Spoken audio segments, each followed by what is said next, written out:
Hello. You know, for too long, we have been using this practice that is common but outdated. And what I'm talking about are the disjointed IEPs that we see being written every day in schools around the country. And we are going to talk today about another way of doing things even before the IEP meeting. And if that doesn't happen, some easy things that you can do while you're there at the IEP meeting. So we have this more collaborative team effort that supports your child so much better than everybody going off and kind of doing their separate things.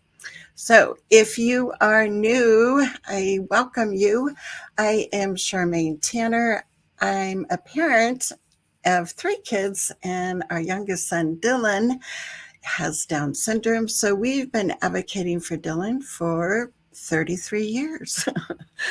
And I'm a retired teacher, and now I advocate full time for families who want to make sure that their children are included, seen as competent learners, acknowledged for their contributions while they are supported in general ed classrooms. So that's my passion. Many times we talk about IEPs, and today is another one of those days, but it's a little bit of a different twist. We haven't talked about this specific,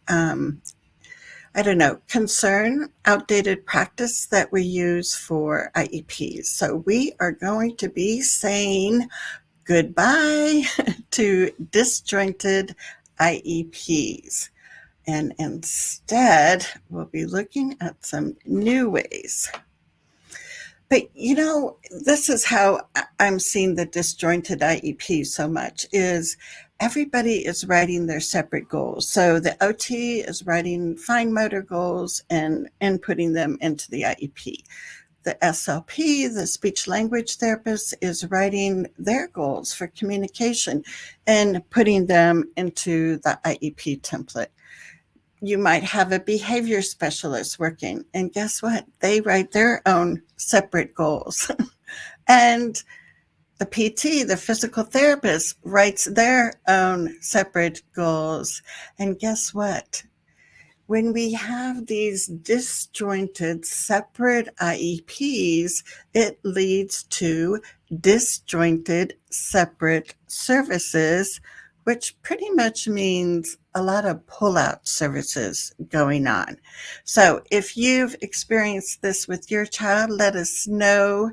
Say hi in the comments so we can greet you. And throughout our conversation today, please feel free to insert comments, questions, so we can have some interaction, because that's always better, right?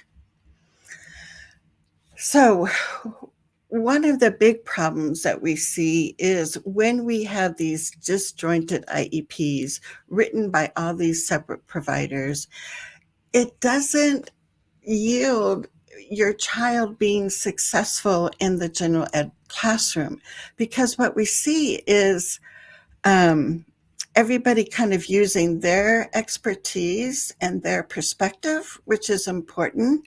And let me see if I can get my cursor back up here. So it just seems like it always equals, okay, so the PT is going to work on this, the OT is going to work on this. Is there much conversation between them? Does the parent get input? Does the student get input?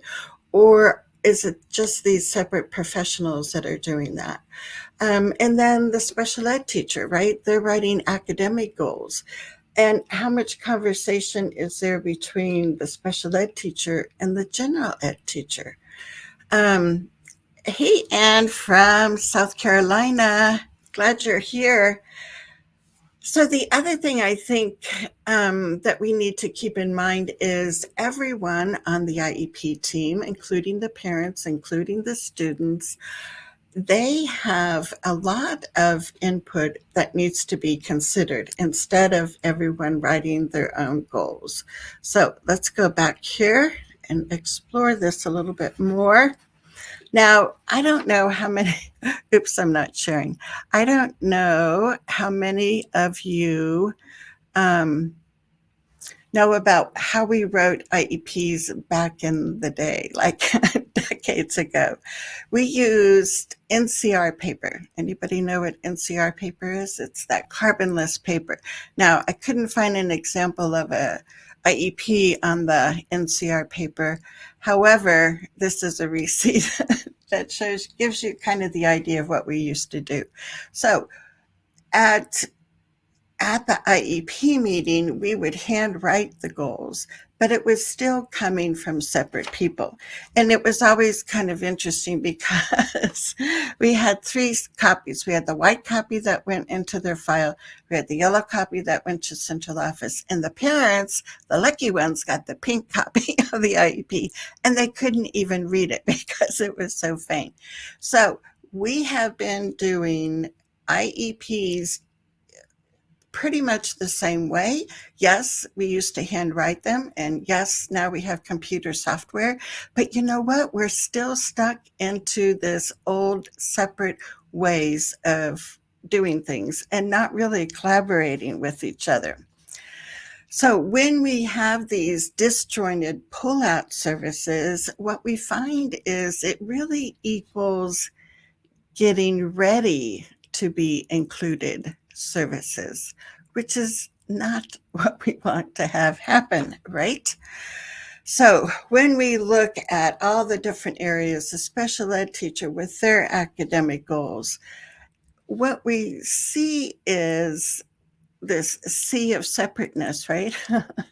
But I wanted to ask you, how do you think the related service people, the special ed people, how do you think they come up and decide on what the goals should be?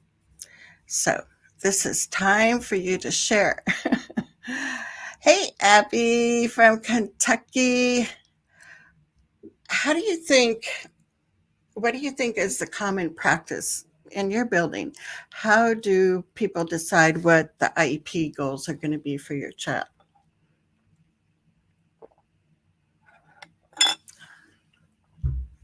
What's your guess? What I see a lot is people looking at assessments that either they gave. Hey, Teresa from Ohio. Nice to see you. What I see is, the staff looking at assessments to figure out what the goals are going to be. Hey, Patty, thanks for jumping in. She says, analyze present levels and have a discussion with teachers. So that would be the ideal. I'm not sure. Does that happen much in your experience, Patty? But yeah, I mean, that discussion, that collaboration is what we're looking for, right? Hey, Anne, she says from their own observations, assessments, not from the team. And that's been my experience. And actually, I mean, that's what I did as a special ed teacher decades ago is, I was the one that was, asking the PT or the OT, get me your goals, or I was writing the goals out. So this was a model that I used for 15 years as a special ed teacher. And so it's something that is very common. And I think people, it's one of those things where we've always done it this way, so we're going to keep doing it this way. And Patty says, yes, that it's done in their school and she's seen it a lot. Cool, cool. We like that, Patty. And I hope you can give us some more tips on how you got that change to happen. And Abby says, I think each service come up with their own goals and not team oriented. And Teresa says they generally stick to their area of expertise and write their goals. And all of those areas of expertise are really important. However, we need to bring them together and we need to help each other learn about the different perspectives instead of like, oh, Mary's got, communication goals covered. She's the SLP. And so, yeah, I have all these thoughts racing in my head, but I'm going to try and kind of go in order here, or else I feel like I'll be jumping around. So, disjointed IEPs mainly we see people individualizing their area of goals. There are some places that are doing a better job, like Patty shared. So that's good news. But what typically happens at an IEP meeting? And this has been my experience as a parent, but also as a special ed teacher, as a general ed teacher. Um, what I often see is, they'll go, oh, okay, so the next area we're going to talk about is communication. And they go, Mary, share what you have for the communication goals. So Mary, the SLP, goes through some updated assessments, talks about present levels, and then shares the goals that she wrote. And then there's maybe discussion, hopefully, on the goals. You get them tweaked maybe, and then you move on to the next area. And then the case manager or the special ed teacher says, okay, let's go on to the fine motor area. And they go, Chris, as the OT, keep us up to date on what's happening with the students' fine motor skills. But anyway, so it's just usually, it's not a conversation of, this is what the SLP sees for present levels for your child, but it's like everybody at the table has some input about your child's communication.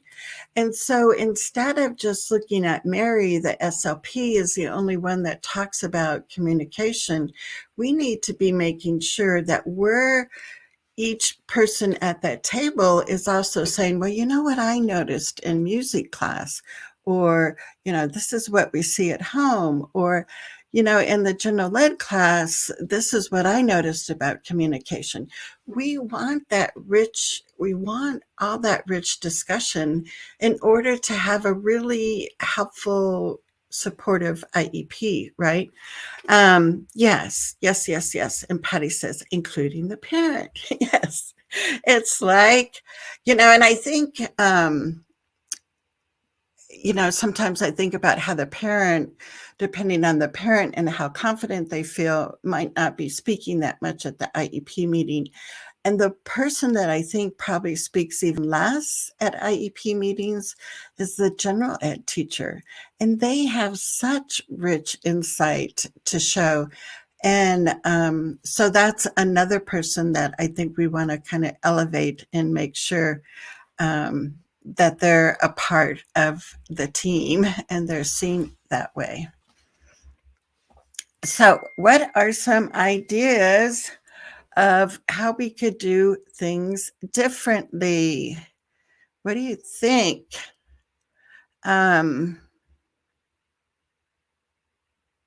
So Patty says, it is driven by the case manager to make sure the specialist is weaving into the whole document.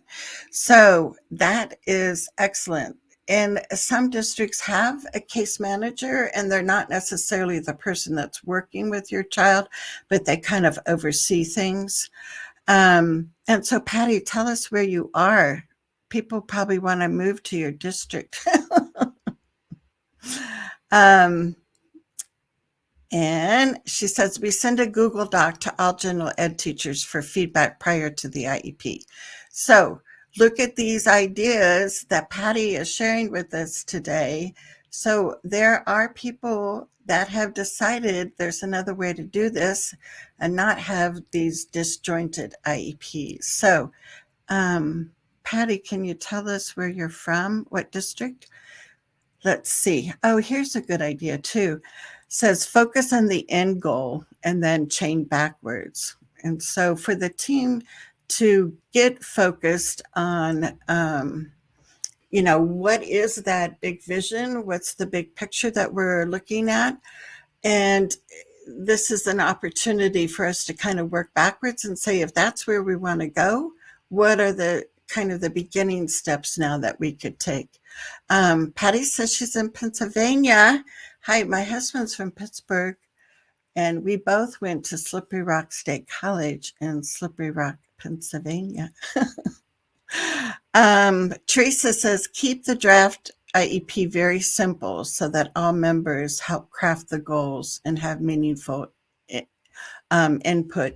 Yeah, because sometimes when you get the draft IEP, um, there's some parents that feel like, yes, they've told you it's a draft, but they still feel like, this is kind of what they've already decided.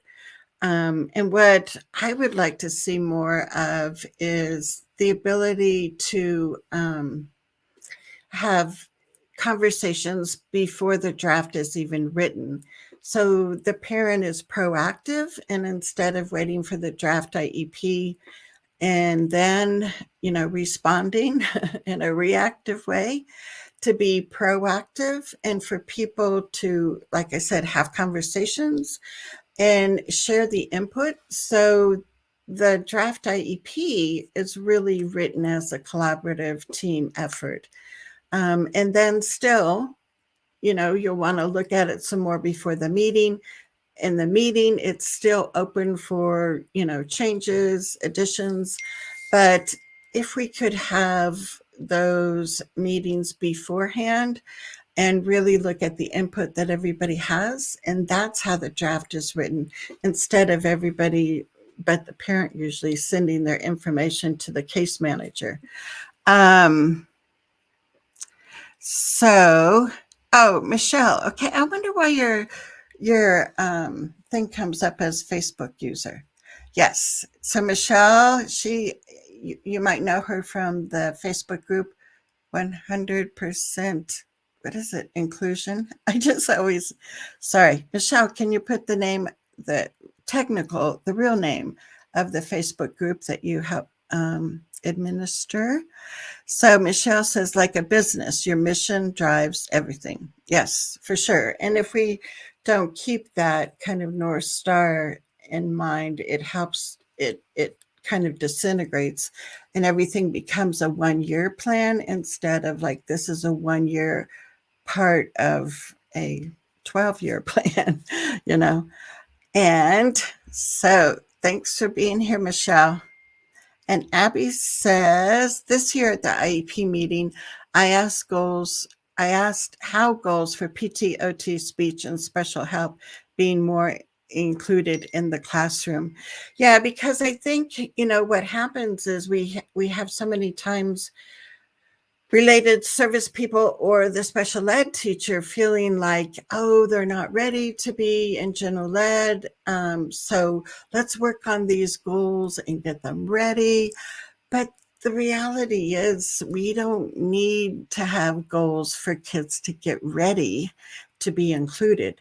We need to include general ed teachers and the whole team, which includes a parent and the student, to figure out how these goals are going to actually make a difference and how your child is participating and learning in the gen ed classroom, not taken down the hall to the therapy room.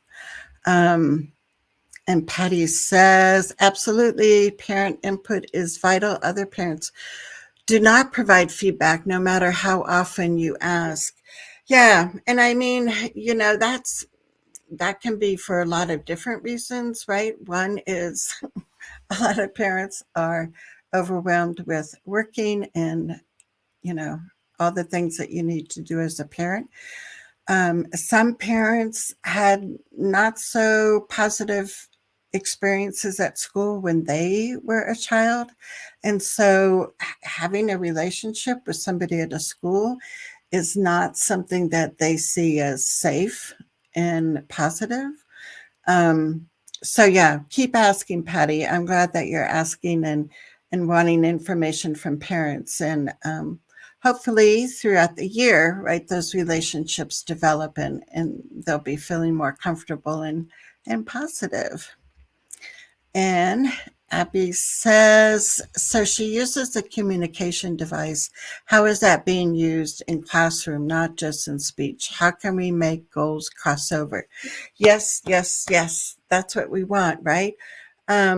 because these isolated experiences with therapists in a therapy room down the hall, very little of that gets generalized to the classroom or to the playground or to the lunchroom.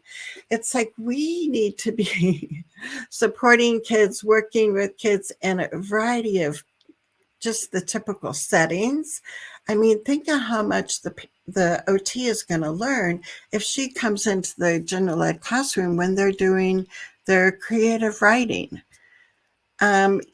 Think of how much the speech and language person is going to learn if they can be in there when you're doing a read aloud book or, whatever. But it's it's not only trying to get the IEP to be more cohesive, but it's trying to get the services more cohesive and get the services delivered in the general ed settings, not in pull-out type of settings. So thanks, Michelle. Yes. So if you haven't seen this Facebook group, you'll want to check out 100% inclusion for individuals with special education needs. And if you type in 100%, it usually goes there. Teresa, welcome. She says that she's a parent mentor and we support parents before, during, and after IEP meetings. We guide parents and help them to ask the right questions. Great. And Teresa, do you work for like an ARC or a parent training and information center? I know I worked at Peak Parent Center in Colorado after I retired as an education specialist, and it was really wonderful that we were able to help support parents in a lot of different ways. And that's what we do here on my Facebook page, right? So we have lots of information, videos, resources that we share because that's our goal, is to make sure parents are supported. Yeah, I know. Demand that it is written into the IEP for push-in. Yes, yes, yes, yes. Oh, Teresa says it's from a grant from Ohio Department of Ed. Cool. Do you know Kristen Lucas from Ohio? She comes on and we see her occasionally. And Abby says, if students gen ed teacher have pull-out services of PT, OT, and speech, it helps them better service the child or the student as well. Yeah, and that's the thing. It just can really make a difference. So let's look at how we could actually get this implemented because that's what we want to do, right? We want to do some change. So here's an easy change. At the meeting, when the area of communication comes up, say, I'd love to hear what everyone else around the table, what they see as my child's strengths for communication, what areas are needs that we want to look at, what accommodations can we, talk about as far as communication. So that doesn't necessarily change that disjointed process. What it does is if people aren't ready, it's so hard. If people aren't ready to make some big change into how IEPs are collectively written, then one of the things that you can do is at the meeting is just to bring that up and say, I really think it would be helpful for all of us and not just the SLP to have some input on communication. And that's going to be your baby step that maybe happens in your district. Because the reality as an advocate, I know sometimes even the smallest of steps can be challenging for districts to agree to. So as much as I just want to say, where's my magic wand, that I'm going to wave my magic wand and that all of this is going to be changed. next week. It's probably not going to happen that way. So, if we can at least feel like we're starting to create change with some easy steps, that is a possibility to gather more, and it can get better. Because, as we talked about, before the draft is even written, that's the time that we want to start gathering input from everyone. And if you know Michael Giangreco's cartoons, they always kind of hit the nail on the head, or the staple here. So this cartoon, it says, you can purchase this amazing magic stapler, $12.99. And the caption on the cartoon says, transform your separate, disjointed, discipline specific, uncoordinated goals into a team IEP. So that's what we need to do, I think, is we need to make requisitions for the magic stapler. Now, you may have seen a stapler like this, because this heavy duty one is needed when the IEP is 40 pages or longer, right? But the magic stapler, this is the magic stapler. And if you want to learn more about how to get your own magic stapler, I would love to talk with you. So, we are going to share. I do have some openings next week. If you would like to book a call with me, you can go to bookme.name/Charmaine. And what I offer is, for parents, a free 30-minute phone call, and we can talk about either how your IEP is and how we can make changes to that, or we can talk about things that you've noticed since the beginning of the school year that you're concerned about. So, yeah, feel free to go on my online calendar. There are some slots for next week if you would like to book a call. So let's continue with comments and questions. Thanks, thanks, thanks. Yay! One of my favorite topics. Oh, please repeat the address. Okay. Let me pull this up. So it's bookme.name/Charmaine. And I can put that in the comments later too. Let's see. Keep bringing your comments. Yes, Carissa says, Teresa, we need more of you. I know. So that would be kind of interesting. So I know what state some of you are from, but do you have parent mentors that help? Some districts call them a parent liaison. Uh, Usually it's a parent that has a disabled child, and the district hires them to help kind of bridge that gap between, the school system and the family. So let us know if in your state you have anything like that. And Carissa says, Patty, that's a great idea. Can you share an idea or a same picture? I may adapt this for my 10th grader. Yeah. So any, screenshots or things like that you want to take, and upload here to share, that would be great. And Suzanne says, and she's from Texas, no, but we have a special parent working group at our district. And so that might be like your special ed advisory committee. Yeah, and usually the parent mentors or the parent liaison they can work more directly with the family about a specific area and provide information and support. So Patty says a pre-meeting with therapists and or a call to parents to review goals is helpful depending on the needs of the child. Also, including the child at the meeting is very helpful.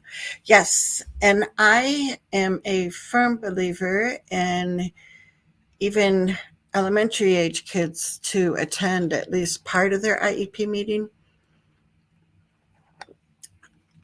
You may have heard me tell this story before, but when our son Dylan was 3 and he was getting ready to transition into, you know, preschool services, his first meeting we had at our house. So Dylan could be there playing with his dogs and reading his books and kind of calling around or whatever.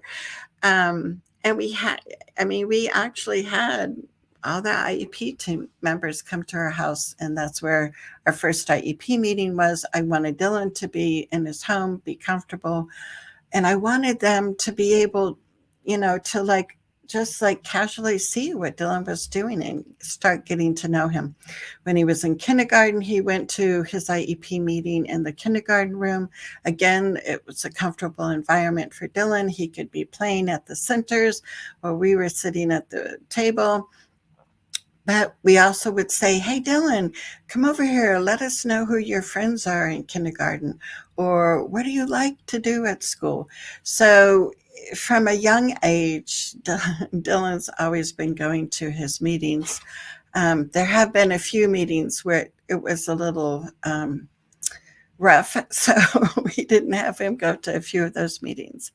Hey, Barb. Barb is in Texas.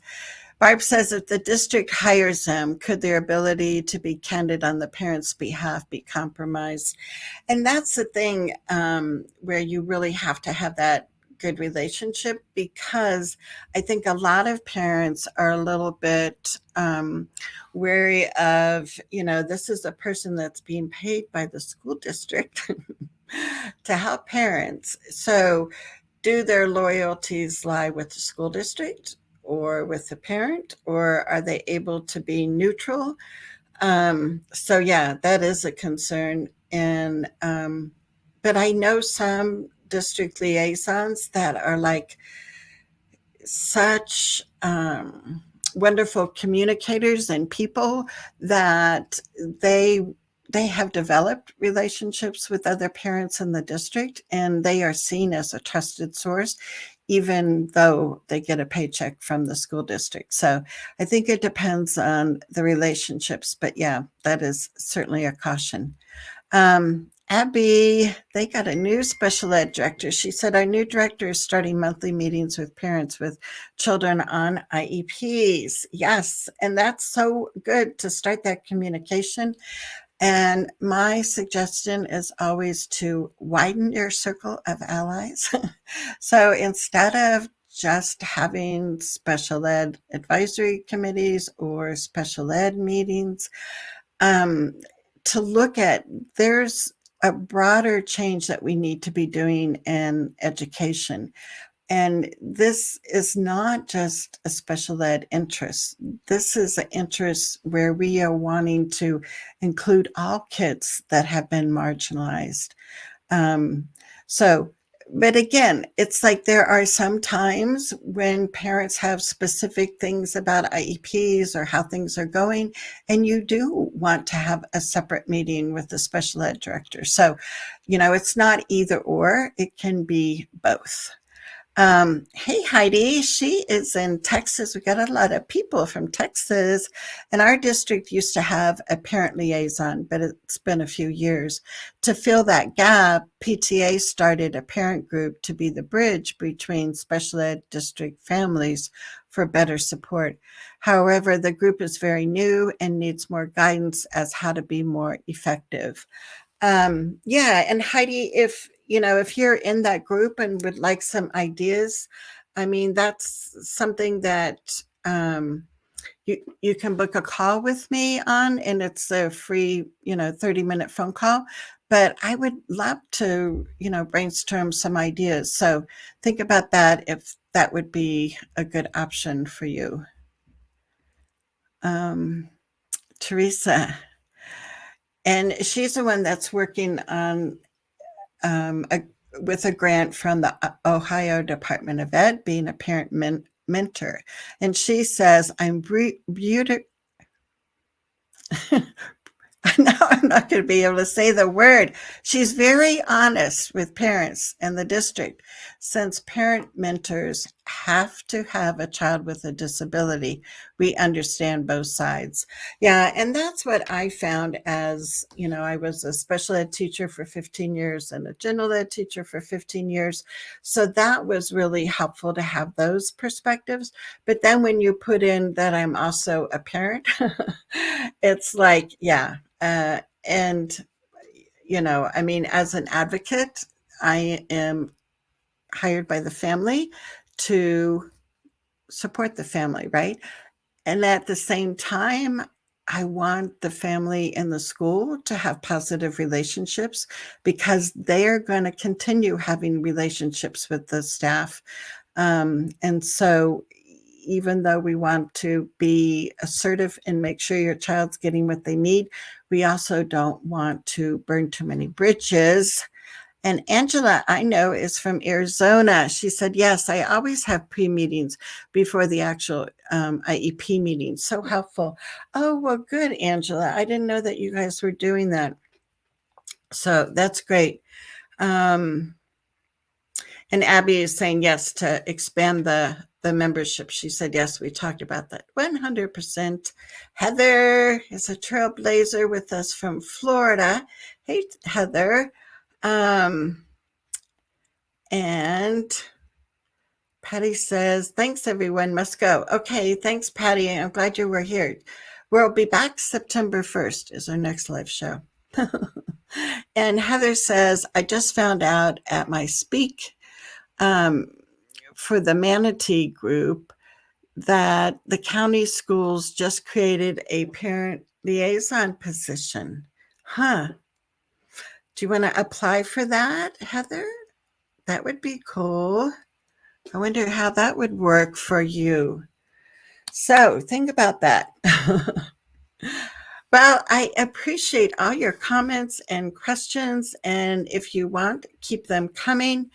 I also know that we have busy lives, so I don't want you to feel pressured to continue.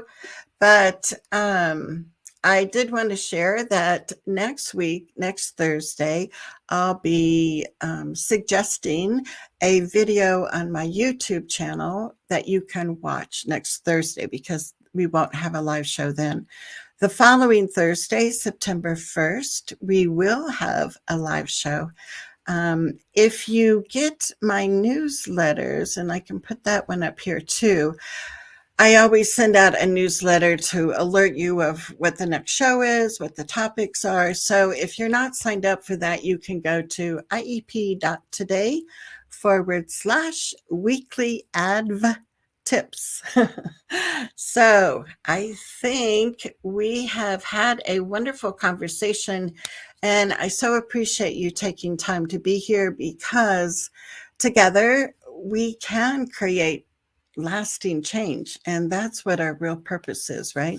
So thank you so much, and I will see you live on Thursday, September 1st. All right. Thank you.